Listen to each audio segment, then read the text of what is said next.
కాంగ్రెస్ ప్రభుత్వం రేవంత్ అన్న ప్రభుత్వం మరి ఈరోజు పేదలకు ఎన్నో సంవత్సరాల తర్వాత నిరీక్షణ తర్వాత మరి రేషన్ కార్డుల పంపిణీ ఇవ్వడం జరిగింది। ఈరోజు కొల్చారం మండలంలో పెద్ద ఎత్తున పేద ప్రజలు ఎన్నో ఏళ్ల నుంచి చూసినటువంటి కళ ఫలించింది।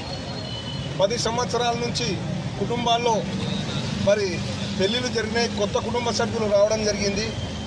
మరి అయినప్పటికీ కూడా వాళ్ళకు నిత్యావసర వస్తువులు రాకపోవడం, ఎన్నో ఏళ్ళ నిరీక్షణ మనం చూసినాం। తెలంగాణ ఏర్పడ్డాక మరి బంగారు తెలంగాణ అయితే అనుకున్నాం, కానీ బంగారు తెలంగాణ కాలేదు। ఎవరి పేదింటికి కూడా కనీసం రేషన్ బియ్యం రాలేనటువంటి పరిస్థితిలో మనం తెలంగాణ మరి టీఆర్ఎస్ ప్రభుత్వాన్ని చూసినాం।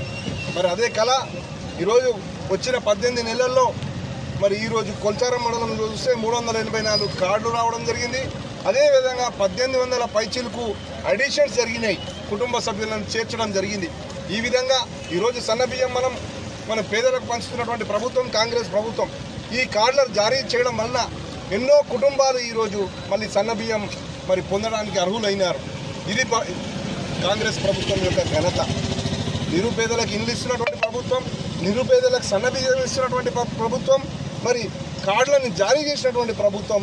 ఇచ్చిన మాట ప్రకారం 6 గ్యారంటీల్లో భాగంగా మనం ఏవైతే గ్యారంటీలు ఇచ్చుకున్నామో ఈరోజు అరకొర మరి ఈరోజు ఆర్థిక పరిస్థితి ఉన్నది। లక్షల కోట్లు అప్పు చేసినప్పటికీ కూడా మరి 18 నెలల మాసంలోనే మరి మనం ఇవాళ మనం పేదలకు మనం అన్ని పథకాలను చేరవేయడం జరుగుతున్నది। ఈరోజు నేను బీఆర్ఎస్ నాయకులను అడుగుతున్నా, మీరు ఏ ముఖాలు పెట్టుకొని ఇలా రైతు వేదికల దగ్గరకు వచ్చారు? మీకు ఏం అర్హత ఉన్నది? ఇలా రేషన్ కార్డులకు మీకు సంబంధం ఏంటి?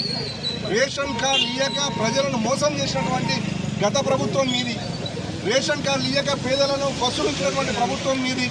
మరి మీరు ఈరోజు ఎక్కడ మా ముఖం కనబడకపోతే ప్రజలలో మనం మర్చిపోతారేమో బాధతో ఇలా మరి ఆ పరిస్థితుల్లో మీరు ఇలా రావాలి। మీరు మాట్లాడడానికి కూడా ఏమున్నది? ఇలా రైతు వేదికలలో మాట్లాడడానికి ఏం సబ్జెక్ట్ లేదు మీ దగ్గర, కానీ మాకుంది సబ్జెక్ట్।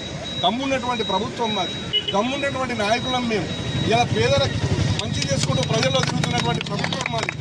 కాబట్టి ప్రతి కాంగ్రెస్ పార్టీ సైనికుడు ఈరోజు ఛాతీ విరుచుకొని ఇలా ప్రజల్లో తిరుగుతున్నాం।